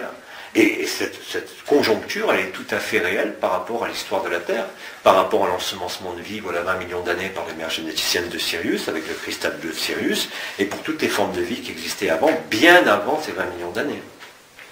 Hein, et d'ailleurs, bon, ils font des découvertes archéologiques où il y a des traces, par exemple, vous parlez du cercle de feu à Orgia, on sait très bien qu'ils ont fait des fouilles à Roncevaux, de l'autre côté du cercle de feu, en territoire espagnol, où ils ont trouvé des traces de civilisation avec des sculptures de pierre et des datations au carbone 14 qui remontent très précisément à 320 000 ans. Et on retrouve maintenant des traces, et vous avez vu, c'est pas des fakes, hein, ils ont trouvé des montres fossilisées, des trucs datés à des millions d'années. On n'est pas le seul peuple à être passé sur la Terre, hein, puisque c'est le laboratoire de la création, la Terre. Donc on a toujours l'impression, quand on parle de création, que ça part de l'absolu, que ça vient dans la vision pédagogique, ou même qu'on peut se représenter, il y a une génération descendante, bien sûr. Hein. Il y a le 0, qui donne le 1, qui donne le 2, qui donne après tous les 9, la multiplicité des mondes. Mais comme la création a eu lieu hors de l'espace et du temps, même si nous on est soumis à l'espace-temps, hein, il a bien fallu que tout soit simultané. La création comme la décréation. Et je te coupe là. Et comme tu dis que la création et la décréation sont simultanées, on devrait déjà tout se disparu, puisque c'est dans l'instant. Je n'arrive pas à mettre des mots. Mais comme tout est autant zéro, tout est déjà. Pour celui qui l'a vécu, oui, c'est le cas. C'est ce qu'a dit Bidi toute sa vie, ce monde est une illusion, ce monde est une escroquerie, la spiritualité est une escroquerie, la conscience est une escroquerie, une maladie. Hein, tu peux le vivre en tant qu'individu, mais comme tous les autres, ils sont en toi, et les archanges, et les dieux, et les mondes, et les multivers, et les archontes, tout ça, il est là, pour chacun de nous. Effectivement, c'était quelque chose d'individuel que certains êtres, et d'ailleurs de plus en plus nombreux dans cette fin du XXe siècle et début du XXIe siècle, tous les gens qui vivent l'absolu, réellement et concrètement, et qui témoignent, ils ne sont pas dans des chemins spirituels. Douglas Harding, sont des gens qui étaient simplement dans l'interrogation majeure, c'est pas qui je suis. Pas qui je suis ici en ce monde. C'est d'où je viens. Qu'est-ce que je suis? Pas dans l'histoire et pas dans la forme. Fondamentalement, qu'est-ce que je suis? Alors c'est facile, quand vous êtes identifié au corps, c'est fini. Quand vous êtes identifié au monde, c'est fini. Et par contre, quand vous avez cette angoisse, cette espèce d'angoisse ou d'interrogation métaphysique, dont certains parmi vous se demandent ce qu'ils font sur cette terre depuis qu'ils sont nés ou pourquoi ils ont affronté ça, et on est beaucoup comme ça. Et ça fait partie de la béatitude, c'est ce que disait le Christ. Heureux les affligés, heureux ceux qui n'ont rien compris à ce qu'ils vivent sur terre, parce qu'ils seront libres. Pas ceux qui sont séduits par le monde, bien sûr. Pas ceux qui sont dans la matérialité, dans l'avidité. Ça aurait été le cas si on avait suivi le scénario tel qu'il était encore jusqu'à il y a quelques mois. Mais là, c'est plus le cas. Donc le moment collectif, c'est bien un moment collectif et une ascension collective, pas seulement de la Terre, mais de l'ensemble de la création. Cette création qui a eu lieu hors du temps, en l'espace d'un claquement de doigts, hein, et c'est les expériences de formes, de mondes, d'univers, de multivers, de dimensions, tout ce qu'on peut imaginer, qui ont donné l'illusion en les parcourant. Mais réfléchissez, si on nous dit que nous sommes tous et que nous vivons réellement à l'intérieur, ça veut dire que ça a déjà eu lieu. Ben voilà. Mais bien évidemment, c'est pas possible autrement. C'est le rêve ou le fantasme, je dirais, d'individuation qui fait qu'on croit qu'on est un corps, qu'on est une vie, qu'on est une expérience. On est antérieur à toute expérience. Et ça, c'est pas un concept, c'est un vécu. Comment tu sais que c'est un vécu? Parce que tu es libre. Cette liberté, elle était intérieure et elle est de plus en plus extérieure. C'est-à-dire que tu n'es plus soumis à quelques dictats des habitudes, de la société, de la morale, des religions, bien sûr, ou de quelque vie que ce soit. Ça ne t'empêche pas de vivre, hein. Comme j'ai dit, ça ne t'empêche pas de faire l'amour, ça ne t'empêche pas de manger au restaurant, ça ne t'empêche pas de te faire plaisir, quel que soit le plaisir que tu as envie, mais tu en es libre. Réellement et concrètement, c'est pas une vue de l'esprit quand je dis ça. C'est pas une ascèse, moi j'ai jamais fait d'ascèse, j'ai jamais demandé à maigrir, j'ai jamais resté comme ça, bon allez, sauf à 30 ans avec la Passion du Christ où j'ai passé 3 semaines en état particulier, pas du tout. Il n'y a pas besoin de vêtements particuliers, il n'y a pas besoin de robe de gourou, il n'y a pas besoin de rien. C'est ça la liberté. De couleur particulière. Quand tu parlais tout à l'heure que le carbone doit disparaître, ouais. Le carbone, si on disparaît tout, la silice aussi, puisque Le carbone, c'est l'apanage du système vivant. On est d'accord. Tout est carboné dans ce moment. Oui, oui.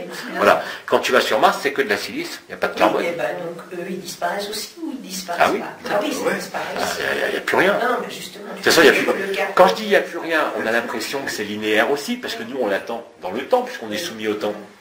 Mais comme je vous disais, ça a déjà eu lieu. La création est un mythe. Je dis même pas une anomalie, parce que les mères généticiennes, quand même, elles ont permis d'expérimenter la conscience. Mais antérieurement, j'ai pas d'autre terme, c'est pas antérieur, mais avant la création, celui qui a vécu toute la création, c'est pas Marie, même si elle a accompagné toutes les créations, elle est obligée. Dès que vous créez quelque chose, vous l'accompagnez. Mais il a fallu qu'il y ait bien quelque chose antérieur à la conscience qui demeure lucide sur ça. C'est ce qu'on appelle là-bas, c'est pas moi, parce que moi je suis incarné depuis... pas moi, ici, mais moi là-haut, oui. Ici on est tous, que je vous dis.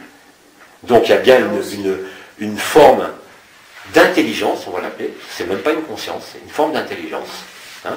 C'est ce qu'on appelle la meilleure reproduction qu'on ait dans l'arbre séphirotique, on dit que c'est Ein Sof Haor, ce qui est au-delà de la lumière, c'est la Séphira Bina, c'est-à-dire ce qu'on appelle l'intelligence créatrice ou la nébuleuse spirale, qui est la composante féminine de la création. Et cette composante féminine, effectivement, il n'y a pas de créateur, ça ne peut pas exister. Il ne peut exister que des créatrices. Un homme, il ne peut rien créer. Il a fallu d'abord qu'il y ait une création. Et la création, elle ne passe pas par lui. Et il faut admettre et se le représenter, même si vous n'êtes pas capable de le vivre, parce que c'est la vérité, qu'il y a une intelligence, je ne parle même pas d'identité là, ni d'Abba, mais une intelligence qui a préfiguré ce qu'on appelle la création. Cette création s'est déployée en un instant, en fait ce qu'on appelle le Big Bang. C'est pas le début de la création. C'est ni le début ni la fin. C'est la résultante. Ouais. Inverser les choses. Ouais, il faut inverser. Il n'y a pas un Big Bang qui a créé la vie. Par contre, il y a un gros Big Bang qui terminera la création, qui la terminera selon l'illusion dans laquelle on vit. Hein. Mais cette intelligence qui est antérieure à la création, elle a émergé en tant qu'Abba. C'est-à-dire qu'elle est antérieure au miroir, ce que j'avais expliqué par rapport au miroir de Van Allen. Et ce n'est pas une entité, c'est une intelligence. Cette intelligence, elle n'est pas artificielle, elle est naturelle. C'est exactement l'antithèse de ce qu'on appelle l'intelligence artificielle. C'est-à-dire l'intelligence des machines, qui est basée sur les algorithmes, hein, et qui est basée sur des circuits électroniques. C'est une intelligence naturelle, c'est ce qu'on appelle l'intelligence de la lumière. Et c'est pour ça que depuis hier, je vous dis tous que vous êtes l'intelligence de la lumière. Vous n'êtes que ça. C'est-à-dire que vous n'êtes pas l'émetteur, vous n'êtes pas le récepteur, vous êtes ce qui est entre les deux. Vous êtes ce qui supportez l'information. Et nécessairement, toute l'information est en nous. Aussi bien du temps zéro, c'est pour ça qu'on l'a appelé le serment et la promesse. C'est antérieurement à la création. Il fallait à un moment donné se rappeler que c'était un rêve. Et c'est en ce sens que les archontes, on peut les bénir. Parce que s'ils n'étaient pas là pour nous faire souffrir, ben ça aurait pu continuer encore longtemps le rêve. Hein. Parce que c'est vrai que la vie est agréable ici. Je ne parle pas de la société, je ne parle pas de la Terre dans les circonstances actuelles, mais c'est la plus belle des créations, la Terre. La plus belle. Il n'y en a pas de plus belle. C'est paradoxal, hein. Si vous allez, par exemple, moi, bon, c'est facile, puisque à l'époque, on m'a fait voyager en multilocalisation, en intratemporalité, quoique si à l'époque avec Anaël déjà, mais là moi je ne le contrôlais pas, c'était lui qui contrôlait les trucs. Quand je suis allé sur Altaïr, sur une des planètes d'Altaïr, c'est un système solaire de 11e dimension, hein, vous avez encore de la silice, parce que vraiment, le sol c'est comme du sable, mais ça n'a pas la même densité que ça. C'est un autre atome que je ne connais pas, mais ça fait comme du sable un peu spongieux. Tout le sol de la planète est comme ça. Et vous avez tous les grands archétypes qui ont été présents sur Terre depuis toujours. La coupe du Graal, l'épée de Excalibur, enfin tous ces grandes l'arche d'alliance, enfin, tout ça est présent sous forme éthérique sur Altaïr. Hein. Et si tu veux, ces mondes n'ont pas du tout les mêmes... mais c'est aussi un rêve. Et c'est né en même temps. Ça a été instantané. La création, elle est instantanée. La décréation aussi. Et on est tous inscrits là-dedans. Il n'y a que la conscience qui te fait croire que, effectivement, il y a une évolution, il y a des transformations.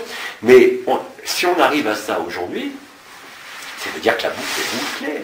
Je suis la voie, la vérité et la vie, je suis l'alpha et l'oméga, je vous l'ai dit dès le début de l'année, et je ne revendique aucun rôle ni aucune fonction, parce que vous pouvez dire tous exactement la même phrase. Et si vous dites cette phrase, vous la vivez. Avant, vous pouvez vous le répéter pendant des millénaires. Hein. Vous pouvez faire des rosaires et des chapelets de Japamala. Pendant 50 vies, 100 vies, ça ne changeait rien, sauf pour un mystique qui avait réussi à percer le voile. Aujourd'hui, on l'a tous percé. Hein. Donc, Il n'y a rien, il est 1h11, il faut aller manger. Il y a un peu, oui. Je crois qu'on va arrêter, il est 1h11. Ils doivent nous attendre au repas.